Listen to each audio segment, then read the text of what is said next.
Imagine this. Someone working for you asks for a salary of more than $50 million a year. You spend over $10 million on an engine that might last only a few hours before breaking down.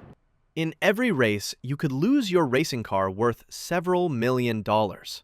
And no, this isn't a wild casino bet going all in on black. The crazy part? You still end up making a profit.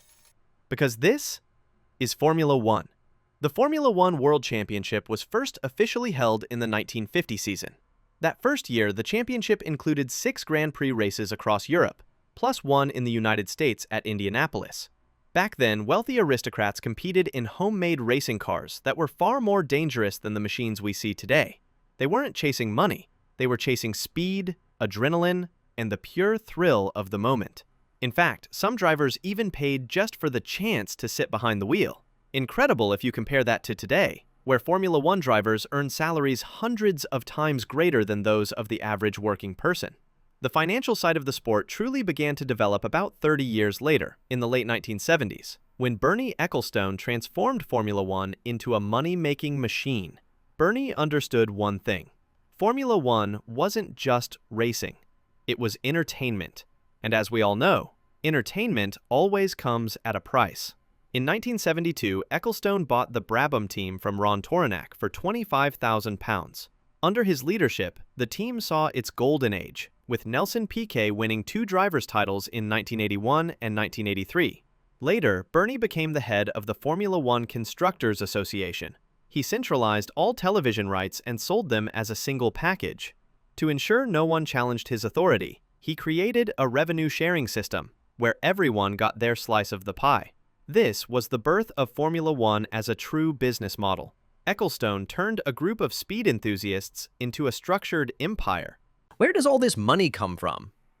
First, media rights, making up 33%.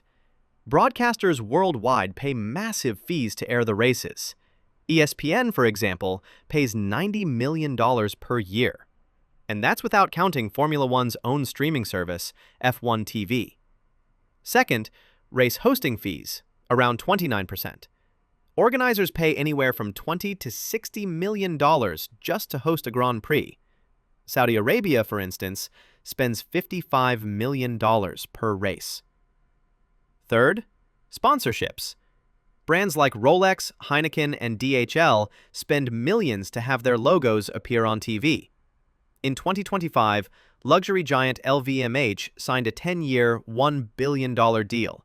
That's $100 million a year. And of course, VIP tickets and merchandise, which bring in another 19%. But Formula One's commercial foundation actually began with tobacco sponsorships. In 1968, Team Lotus showed up at Monaco in a red and gold car branded by Imperial Tobacco.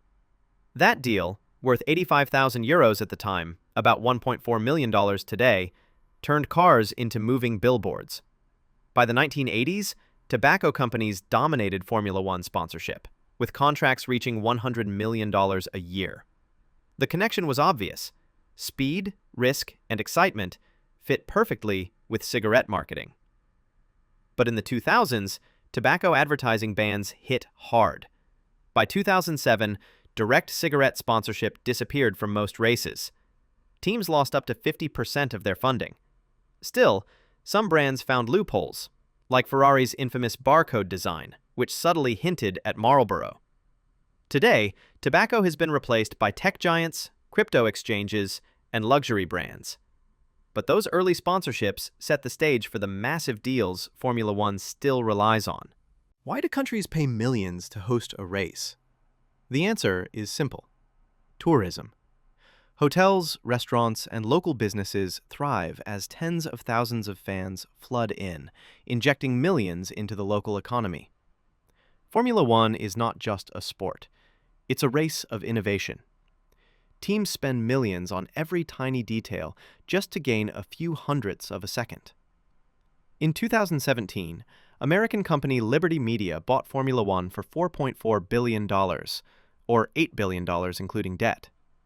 Bernie Ecclestone stepped down, replaced by Chase Carey, a U.S. media executive. Carey's mission? transform Formula One from an elite European sport into a global entertainment powerhouse. Under Liberty, Formula One embraced social media, lifted bans on teams posting online, and launched the Netflix series Drive to Survive in 2019.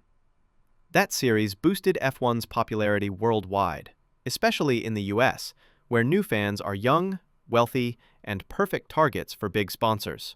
So, who makes the money? Top drivers like Max Verstappen and Lewis Hamilton earn around $50 million annually, plus bonuses and personal sponsorships. But they also pay hefty fees to race. The entry fee alone is $11,000, plus $2,230 for every championship point earned the previous season.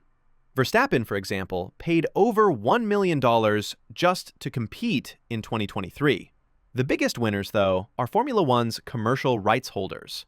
Liberty Media's stock rose more than 60% after buying F1, and in 2024, Formula One Group made nearly $500 million in operating profit. Looking ahead, the future of F1 is about expansion in the US, new manufacturers like Audi and possibly Cadillac, and greener technology with hybrid engines and sustainable fuels starting in 2026. But challenges remain. One team dominating the sport, Red Bull today, Mercedes before, makes races predictable. Longtime fans worry about F1 leaning too much toward entertainment over sport. And entering the sport is still so expensive that new teams struggle to break in. In just 75 years, Formula One has gone from dangerous passion to billion-dollar empire. And as long as people want the show, there will always be those willing to create it. So, what do you think about Formula One? Let us know in the comments, and don't forget to subscribe for more stories like this.